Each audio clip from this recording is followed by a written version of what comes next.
반갑습니다, 여러분. 여러분들의 계절을 빛나게 해줄 광쌤입니다. 오늘도 저와 함께 산보 다녀와야겠죠?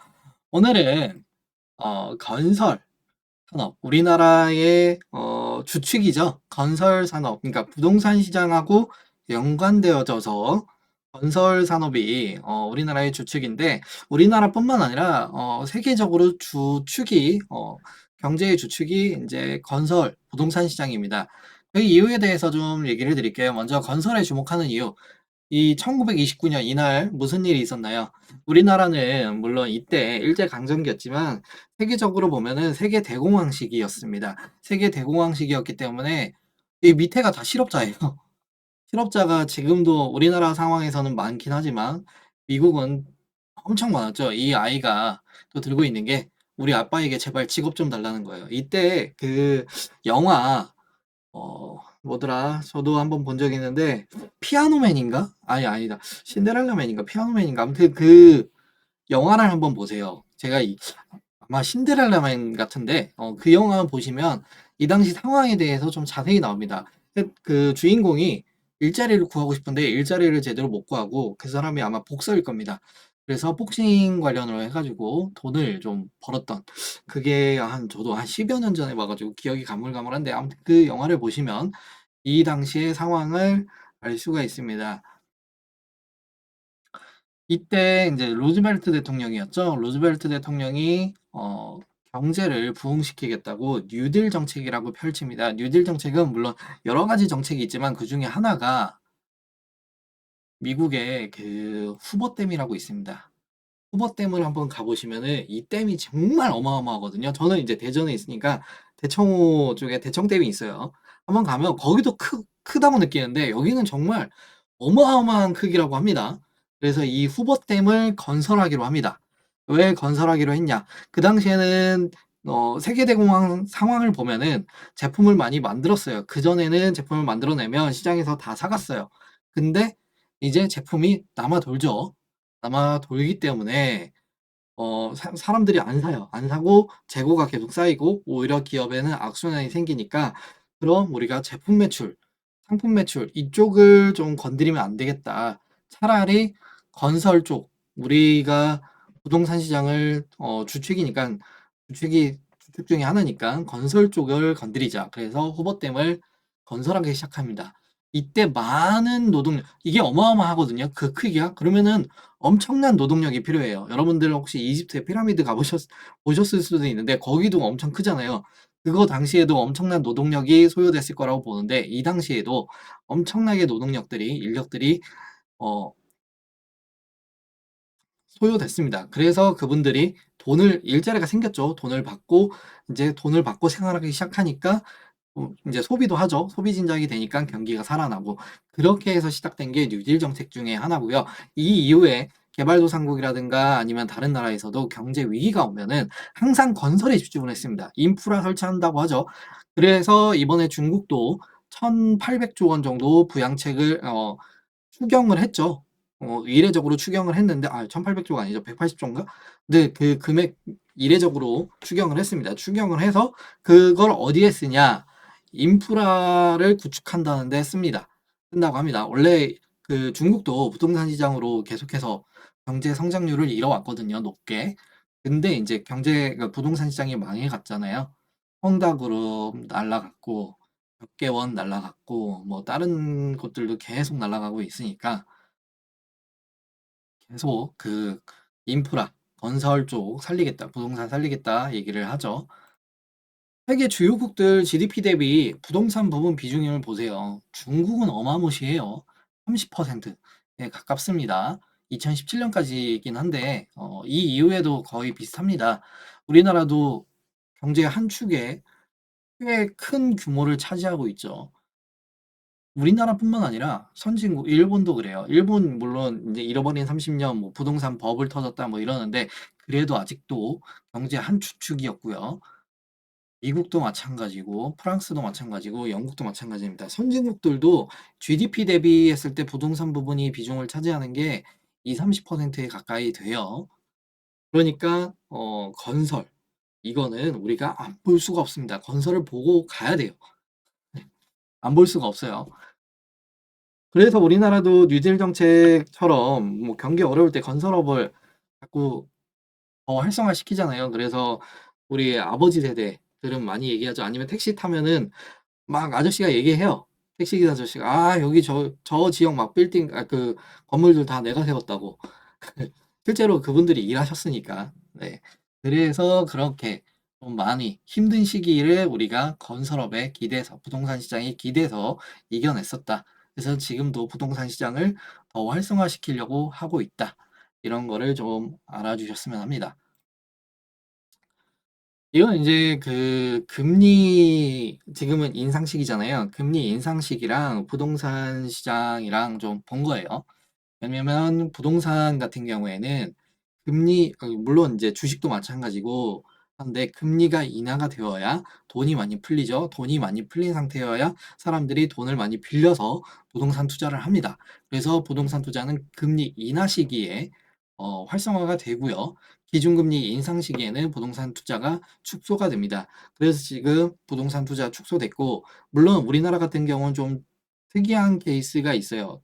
해외 같은 경우에는 뭐 이렇게까지 뭐 집에 대해서 그러니까 돈을 빌려서 내 집 마련에 대한 그런 꿈이 우리나라만큼 강한 것 같진 않은데 우리나라는 이게 너무 강하다 보니까 이런 기준금리 인하 시기 몇 년 전까지만 해도 인하 시기였고 제로금리였기 때문에 그때 영끌했던 사람들 다 지금 기준금리 인상이 되니까 힘들어합니다. 그러면서 조만간 나오는 게 뭐냐면 지금 벌써 시작됐어요.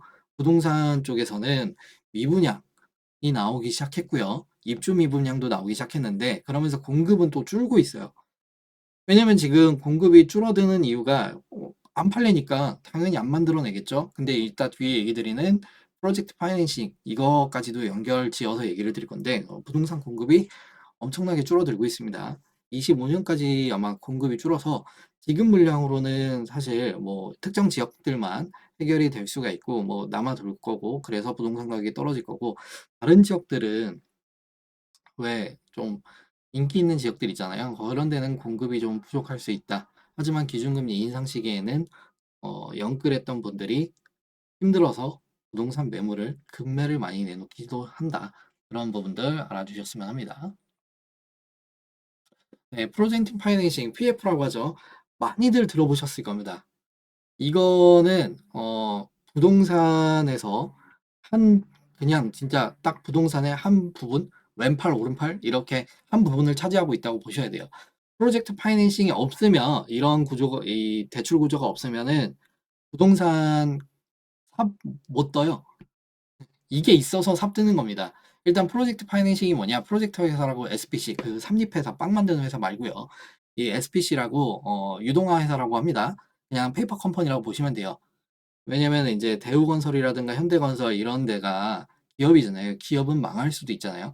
물론 이제 그런 데는 대형 건설주니까 망하진 않는데 중소형 건설 같은 경우에는 망할 수 있다는 부분에 어 해당 그 기업에 대해서 보고 대출을 하는 게 아니고요. 기업 신용을 보고 대출하는 게 아니고 기업이 무슨 사업을 할 거다. 이 사업에 돈 좀 빌려달라. 그러면서 은행은 일반 대출 금리보다는 좀 더 비싸게 해서 사업에 투자를 합니다.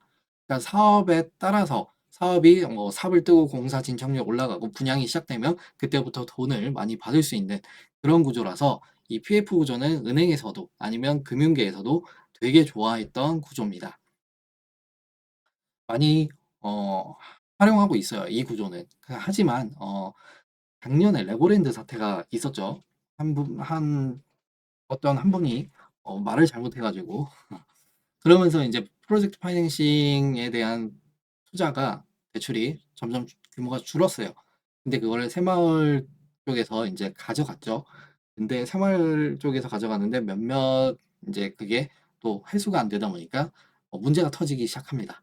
그래서 프로젝트 파이낸싱 지금 PF 대출이 상당히 줄었어요. 그러니까 지금 아무리 삽을 뜨고 싶어도 삽을 못 뜨는 구조가 됐어요. 그래서 공급 물량이 확 줄었습니다. 이거 자세히 좀 얘기 드리면 사업주나 개발사가 이 프로젝트 회사에 이제 해서 돈을 여기를 통해서 받습니다. 은행은 여기에다가 돈을 넣고요. 여기를 통해서 돈을 받습니다. 그리고 쉽게 돈을 못 써요. 그 에스크로 계좌라 그래서 또 공사 진척률에 따라서 돈을 뽑아서 쓸 수가 있습니다. 마음대로 못 씁니다. 그래서 이렇게 좋은 프로젝트 파이낸싱이 있다. 물론 이제 대출자 입장에서는, 그러니까 여기 은행 입장에서는 돈을 많이 받을 수 있으니까 좋고요. 이제 차입자 입장에서는 내가 이게 당장 회사의 부채로 안 잡혀요. 회사의 부채가 아닙니다. 이거는 사업성에 대한 부분이기 때문에, 사업에 대한 부채이기 때문에 회사의 부채로 안 잡히는 부분이 있어서 재무 구조에는 좋습니다. 그리고 부동산에서 주로 사용하고 있지만, 사실 영화계나 아니면 드라마 이런 쪽 애니메이션 제작하는데 이런 쪽에서도 많이 활용해요. 장기 프로젝트들에서 활용하고 있는 한 구조입니다. 우리가 건설 시장을 한번 세분화시켜서 보면은, 우리가 이제 종합건설 회사가 있고요. 시행사, 설계사가 있고 한데, 우리가 종합건설 같은 경우에는 큰 기업들이에요. 여러분들이 알 만한 기업들. 그리고 아파트, 그 프리미엄 아파트들 좀 분양하는 곳들 있잖아요. 힐스테이트라든가 아니면은 저기 자이라든가 또 그런 데들 분양하는 곳. 네.